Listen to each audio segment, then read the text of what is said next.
Página 44. Historia Ilustrada de México, José Fuentes Mares, 1997. Desde los orígenes hasta Ernesto Zedillo. Capítulo primero. El amanecer de la historia. 1.1 La vida política. Neutralización de Cortés. Pese al hecho de haber sido conquistador de la Nueva España, no podía quedar en manos de Cortés su gobernación porque Carlos I de España y V de Alemania no incurriría en el error de promover a un virtual emperador rival con el océano de por medio. Cuestión de intereses políticos y celos personales a que todo hombre cede, independientemente del siglo de su vida o el meridiano de su quehacer.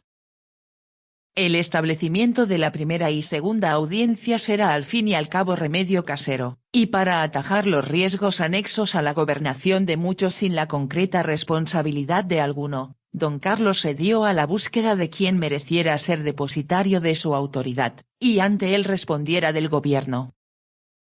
Alguien que fuera su alter ego, su otro yo en el nuevo mundo. Comentario. Antonio de Mendoza no llegó respaldado por un ejército para someter a Hernán Cortés. Su autoridad provenía directamente de la corona española y se ejerció a través de instituciones administrativas, no mediante una confrontación militar. El enfrentamiento con Cortés fue político y jurídico, no bélico. Contexto del nombramiento. Antonio de Mendoza fue designado primer virrey de la Nueva España en 1535. Su misión era reforzar el poder real y limitar la autonomía de conquistadores como Cortés, que habían acumulado gran influencia tras la conquista. El emperador Carlos V buscaba evitar que los conquistadores se convirtieran en señores feudales independientes, y que viéndose reforzados, le declarasen rebeldía y la guerra. Relación con Hernán Cortés. Cortés había recibido el título de Marqués del Valle de Oaxaca en 1529, pero no el gobierno de la Nueva España.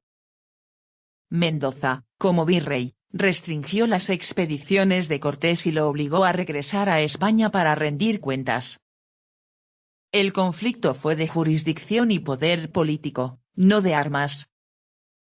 Cortés no fue derrotado militarmente, sino marginado en la esfera administrativa y política. Estrategia de Mendoza: institucionalizó el gobierno virreinal, reorganizó la administración, reguló tributos indígenas y fundó ciudades como Guadalajara y Valladolid, Morelia. Impulsó la cultura y educación, introdujo la imprenta y fundó la Universidad de México en 1545. Controló la expansión territorial, organizó expediciones hacia el norte, Arizona, Nuevo México, California. Conclusión: Mendoza no necesitó un ejército para someter a Cortés.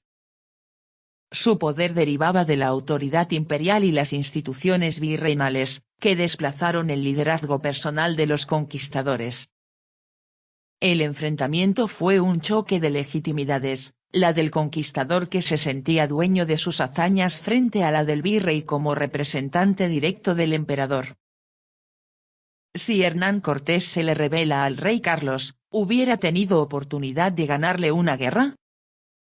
Difícilmente habría tenido oportunidad de ganarle en una guerra abierta. Te explico por qué. Factores en contra de Cortés: recursos limitados. Aunque Cortés tenía encomiendas y tierras en la Nueva España, su poder militar era reducido.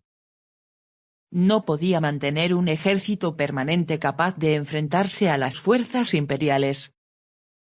Apoyo político escaso: la corona había debilitado deliberadamente la influencia de los conquistadores, otorgándoles títulos nobiliarios pero sin poder de gobierno. Cortés era marqués, pero no virrey. Fuerza imperial: Carlos V disponía de los ejércitos más poderosos de Europa en ese momento, además de la armada y el respaldo de la Iglesia. Un levantamiento colonial habría sido sofocado con rapidez.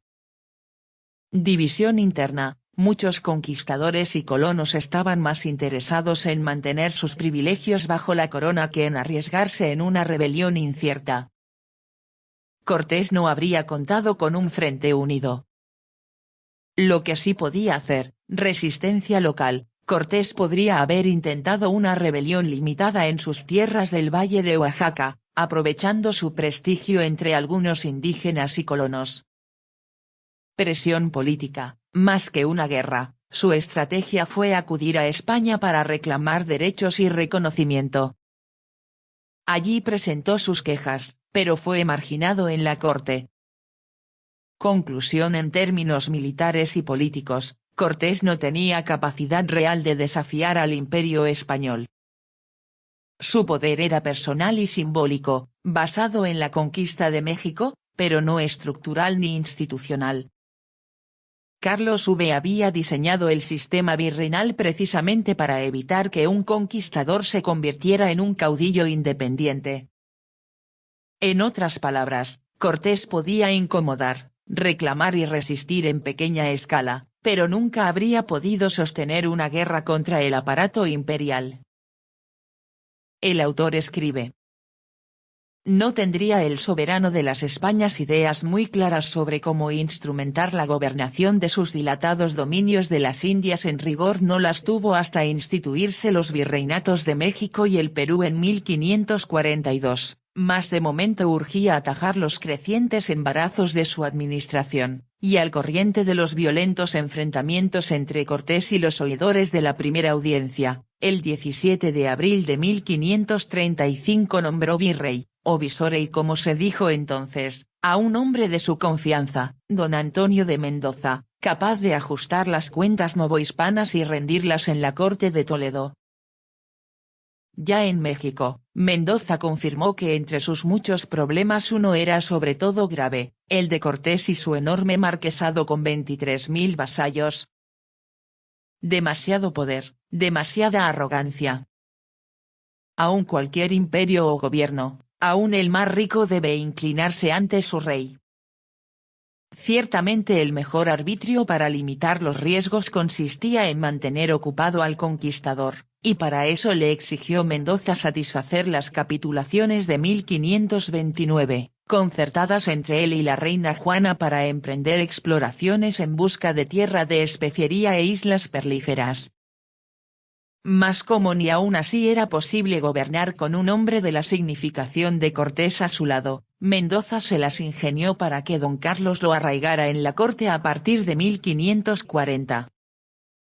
Así quedó don Hernando en España hasta el día de su muerte, 7 años más tarde, cuando no era posible aún enviarlo de embajador a Australia, por decir algo.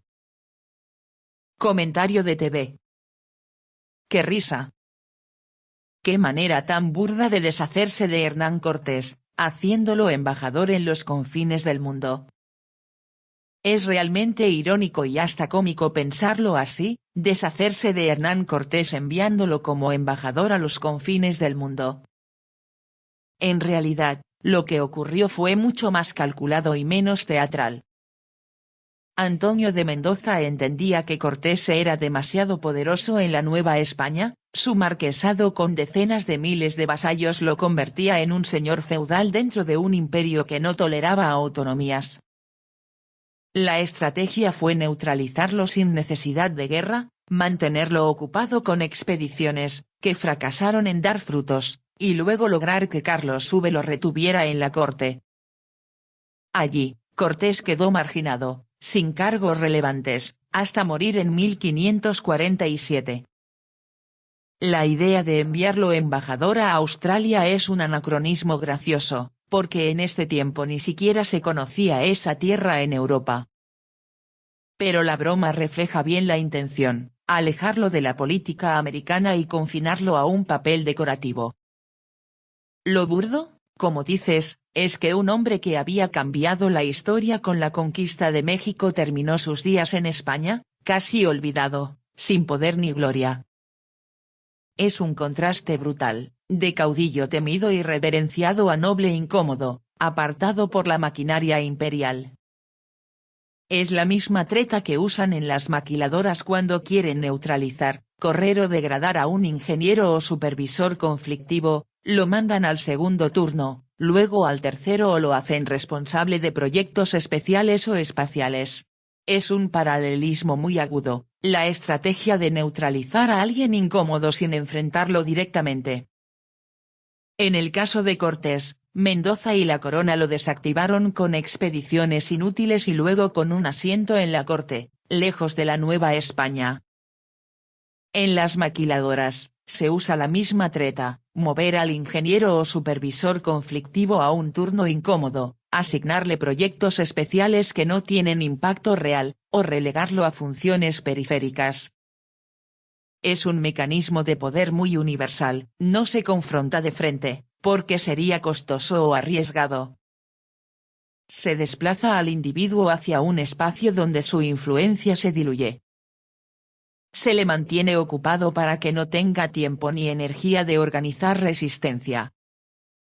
En ambos casos, el mensaje es claro, tu talento es reconocido, pero tu presencia es peligrosa. Y la solución es aislar sin destruir, porque despedir o ejecutar a alguien con prestigio puede generar más problemas que resolverlos.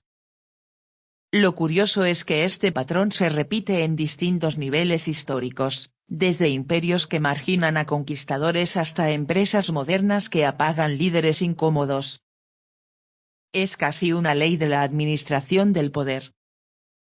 El autor escribe: aunque por entonces no pudiera hablarle de un sistema político de la metrópoli para la gobernación de sus posesiones ultramarinas, pues la recopilación de las leyes de India se publicó en Madrid hasta 1681, los virreyes de la Nueva España, entre 1535 y 1681, conocían las preocupaciones reales y contaban con un sistema de prioridades para llevar a feliz o infeliz término sus funciones, sobre todo en lo referente a las relaciones entre españoles y aborígenes, preocupación de primer orden en las disposiciones testamentarias de la reina Isabel.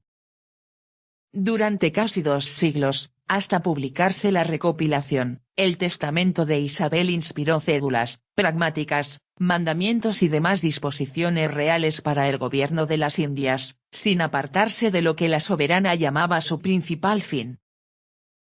Suplico al rey mi señor muy afectuosamente, y encargo y mando a la princesa mi hija y al príncipe su marido, que así lo hagan y cumplan, que este sea su principal fin, y no consientan ni den lugar a que los indios, vecinos y moradores de las dichas islas y tierra firme, ganados y por ganar, reciban agravio alguno en sus personas y bienes.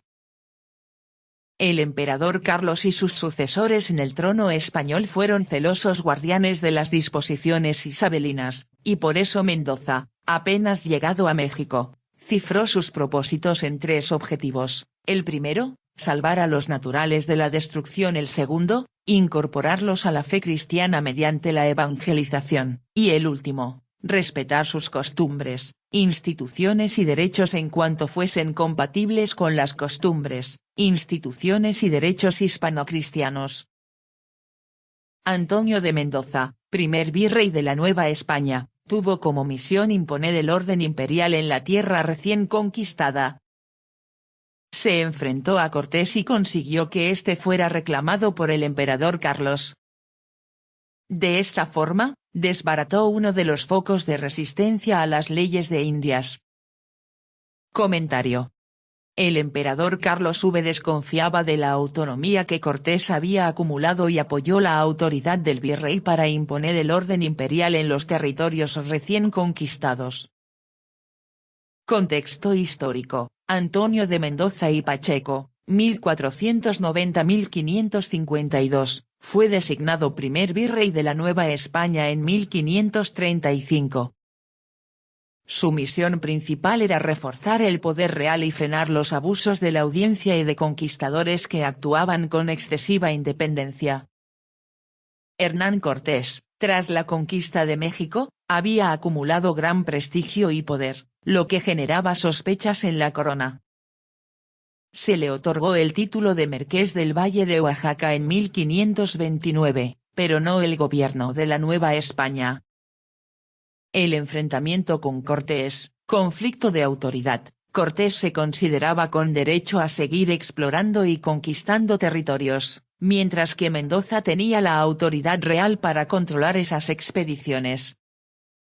Restricciones: el virrey Mendoza llegó a amenazar a Cortés con multas y prisión si emprendía conquistas por su cuenta. Resultado: cansado de la oposición del virrey, Cortés partió a España en 1540 para reclamar ante el Consejo de Indias, pero allí también fue marginado. Reformas de Mendoza: además de neutralizar la influencia de Cortés, Mendoza organizó censos y redujo tributos indígenas. Fundó ciudades como Guadalajara y Valladolid, hoy Morelia. Introdujo la imprenta y promovió instituciones educativas como el Colegio de Santa Cruz de Tlatelolco y la Universidad de México, 1545. Conclusión: la afirmación es correcta. Mendoza desbarató la influencia de Cortés y consolidó el poder imperial en la Nueva España. Más que un enfrentamiento personal, fue parte de la estrategia de Carlos V para evitar que los conquistadores se convirtieran en señores autónomos y garantizar que las leyes de India se aplicaran bajo control directo de la corona. Sí, Cortés logró someter a los indígenas, pero no recibiría ninguna concesión suprema por eso, ya que al principio era un gris y simple lacayo del rey. ¿Acaso eso no sucede en la vida política? Lo que pasó con Cortés refleja un patrón político que se repite en distintos tiempos y lugares. Un hombre que logra hazañas extraordinarias como someter a los pueblos indígenas y abrir un imperio entero, no recibe la concesión suprema porque, al final, sigue siendo un servidor del poder mayor. En política ocurre lo mismo: el mérito individual no garantiza soberanía. Los sistemas tienden a absorber los logros de sus figuras, pero no a concederles independencia. El poder central teme a los caudillos. Cortés era demasiado grande para ser ignorado, pero demasiado peligroso para ser premiado con autonomía. La estrategia es neutralizar sin destruir. Se le reconocen títulos, se le da un marquesado, pero se le aparta de la verdadera toma de decisiones. Esto es muy parecido a lo que vemos en la vida política moderna: líderes locales, gobernadores o ministros que acumulan prestigio, pero que nunca reciben el poder supremo porque el sistema central teme que se conviertan en rivales. Se les concede honores, cargos secundarios o misiones diplomáticas, pero no la corona. En ese sentido, Cortés fue un ejemplo clásico de cómo funciona la política: el individuo puede ser brillante, pero el poder institucional siempre se asegura de que siga siendo lacayo del rey.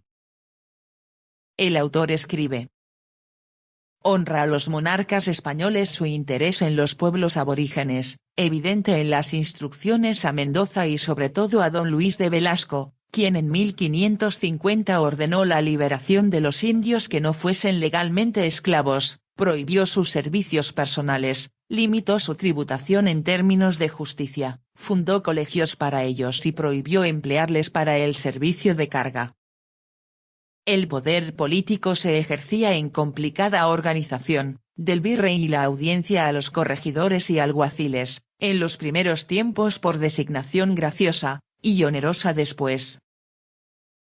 Desde 1524 recibió Cortés una cédula real para que las autoridades de la Nueva España se eligiesen de acuerdo con las prácticas democráticas de Castilla, mas el conquistador subrayó los riesgos de seguirse ese sistema, y temeroso de que los nombramientos de las villas hechos significaran conferir los cargos a personas amigas o parientes que atendiesen sus negocios particulares, en vez de personas que mejor mirasen por el bien de la República, sugería que las designaciones se hicieran por el gobernador que vuestra majestad, en esas partes, tuviera.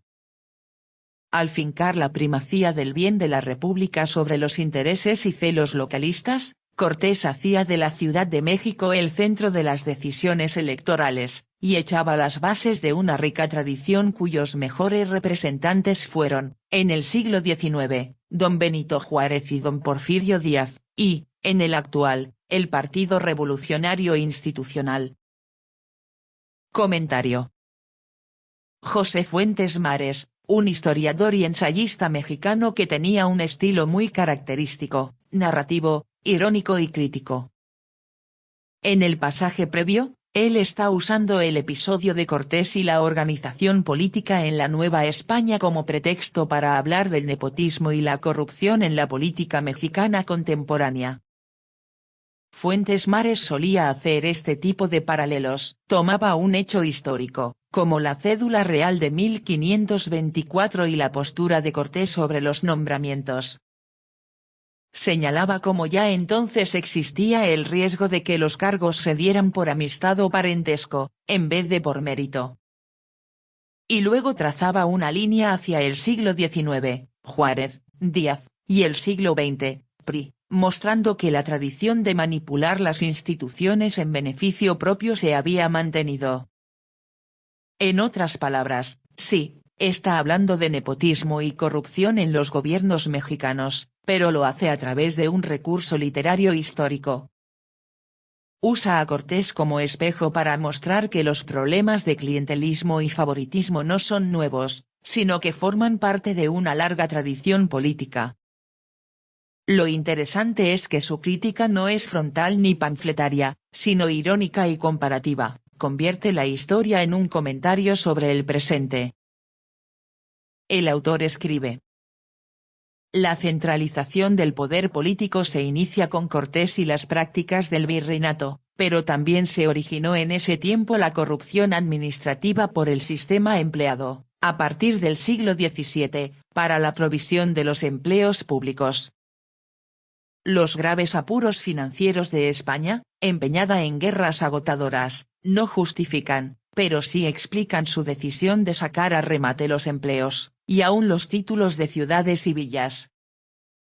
Aunque la subasta se limitaba a empleos sin jurisdicción directa, el sistema era malo, pues hacía del salario no la retribución normal del trabajo sino el medio para recuperar el capital invertido y su rentabilidad. Comentario. Así se puede explicar cómo un político que tiene un salario de 150.000 pesos mensuales, hoy en 2026, termine millonario en un sexenio. Tienen actividades extracurriculares muy ventajosas y jugosas. Los asuntos sobre la venta de cargos en el siglo XVII es un antecedente directo de cómo la corrupción administrativa se institucionaliza. España, ahogada en guerras y deudas, convirtió los empleos públicos en mercancía, quien compraba un puesto no lo veía como servicio, sino como inversión que debía recuperar con rentabilidad. Eso abría la puerta al abuso, porque el funcionario buscaba enriquecerse más que gobernar. El paralelo con la política contemporánea es evidente, un salario oficial relativamente alto no explica por sí solo que un político termine millonario en pocos años. Lo que lo explica son las actividades extracurriculares, contratos, favores, moches, tráfico de influencias, negocios paralelos, que funcionan como la versión moderna de aquel sistema de venta de cargos. En ambos casos, el puesto público se convierte en palanca de acumulación privada.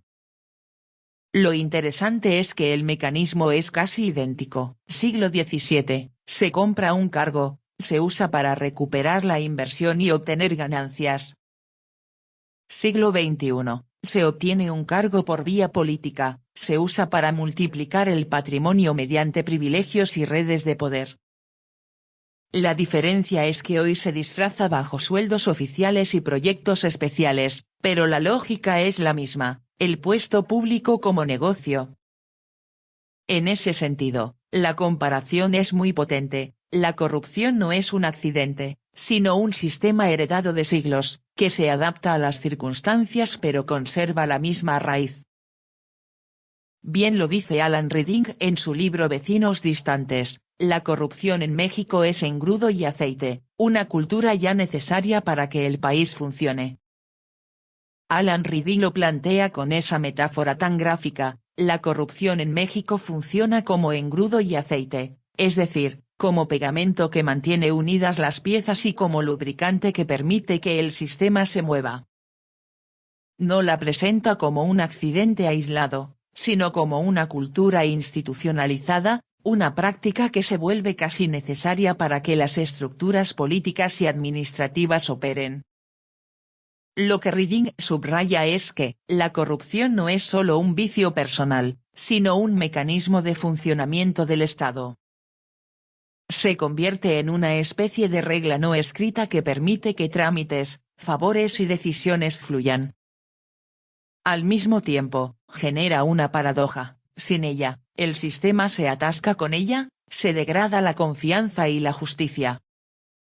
Esto conecta muy bien con lo que veníamos hablando de Cortés y el virreinato, desde la venta de cargos en el siglo XVII hasta los sueldos modernos que se multiplican con actividades extracurriculares, la corrupción aparece como un patrón histórico de continuidad. Reading lo interpreta como parte de la cultura política mexicana, donde la legalidad y la informalidad conviven en tensión constante. Es un diagnóstico duro, pero también explica por qué tantas reformas anticorrupción fracasan, porque no basta con cambiar leyes, hay que transformar una cultura arraigada que ve la corrupción como engranaje indispensable. El autor escribe: moral y administrativamente la subasta de empleos no tenía lado bueno, más de vérsele desde el punto de vista social era peor todavía, ya que al asignarse los puestos de alguacil de audiencia, escribano, receptores, tasadores, albaceas, contadores, depositarios y alguaciles a los mejores postores, los empleos paraban en manos de los pudientes, en el mejor de los casos para satisfacer su vanidad, y en el peor para enriquecerse más y ahondar las desigualdades. También fue deplorable la institución de los donativos por cédula real del 4 de diciembre de 1624, pues salvar los apuros financieros de la metrópoli mediante la cooperación ciudadana conducía, sin remedio, a que los donantes, siempre los poderosos, se las arreglaran para recuperar más tarde sus donativos mediante la extensión de sus privilegios. Andrés Lira y Luis Muro han visto certeramente cómo la venta de empleos, al fortalecer las élites locales mediante el aumento de su poder y fortunas, se volvió contrapeso del centralismo político. Así pues, escriben, bajo una tendencia a la centralización y al control político desde la capital de la Nueva España, y desde la península por la Corte y el Consejo de Indias, hubo también la imposición de grupos e intereses que produjeran la descentralización. Por más que la legitimación de tales grupos se consumara en el acato del poder central, la dispersión del poder fue un hecho.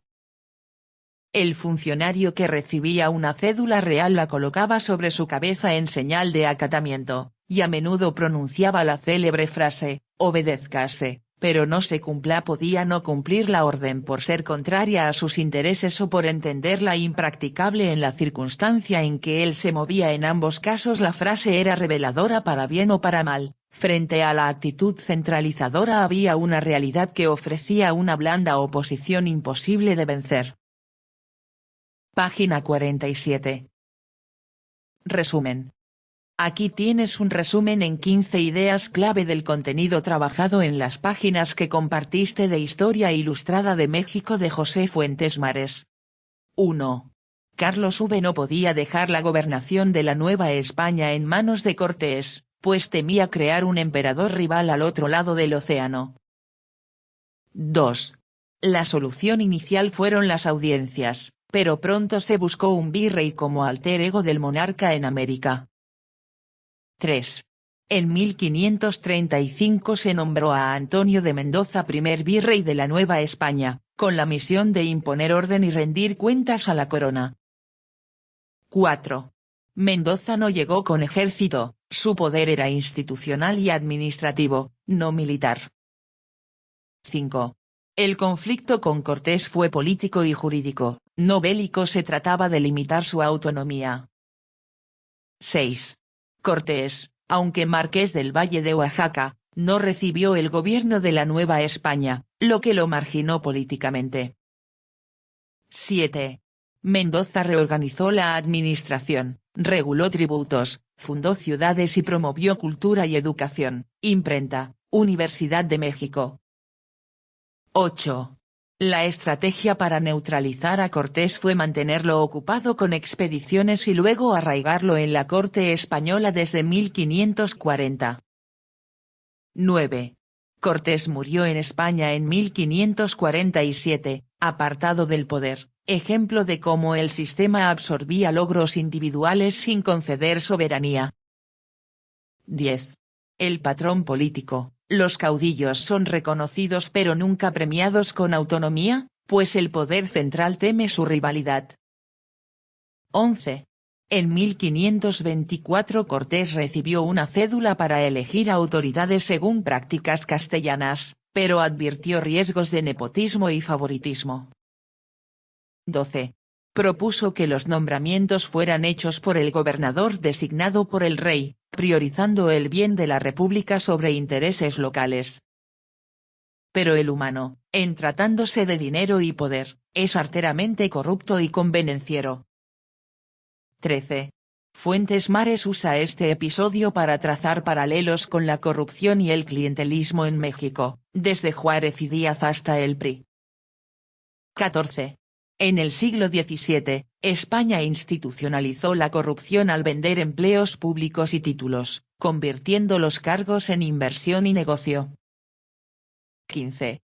Alan Reading, en Vecinos distantes, describe la corrupción en México como engrudo y aceite, un mecanismo cultural que mantiene unido y funcionando al sistema, aunque degrade la justicia y la confianza. Página 47.